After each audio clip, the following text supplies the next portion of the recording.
अवधूत चिंतन श्री गुरुदेव दत्त. नमस्कार मंडळी. कालच्या व्हिडिओमध्ये आपण स्वामी समर्थ पारायण कसं करायचं ह्याबद्दल माहिती घेतली होती. पण त्यामध्ये आपण सांगितलं होतं की आपण 21 दिवसाचा सप्ताह ठेवणार होतो. परंतु बऱ्याचशा लोकांना काही तांत्रिक अडचणी असतात किंवा मग स्त्रियांना मानसिक धर्म अशाही देखील काही अडचणी असतात.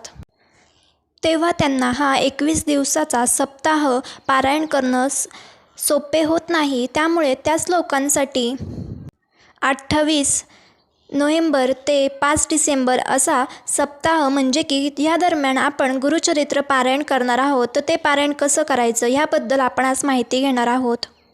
गुरुचरित्र पारायण हे शक्यतो दत्त महाराज यांच्यासाठीच आहे. हे पारायण केल्याने आपल्या घरात अखंड सुख समृद्धी नांदते. ज्यांना संतान प्राप्ती होत नाही त्यांना संतान प्राप्ती होते.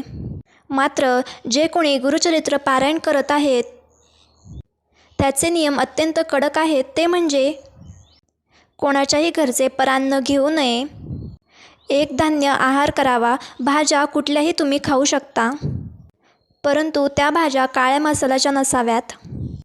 गादी किंवा उशी या कोणत्याही ठिकाणी तुम्ही झोपू नये. खाली अंथरूण टाकून चटाईवर झोपावे. शक्यतो देवाच्या खोलीतच तुम्ही झोपावे. पारायण काळात कोणाशीही अपशब्दाने बोलू नये, कोणाशीही वाद घालू नये.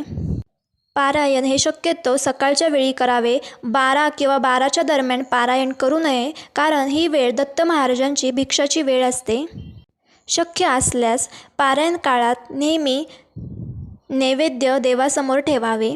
धन्यवाद.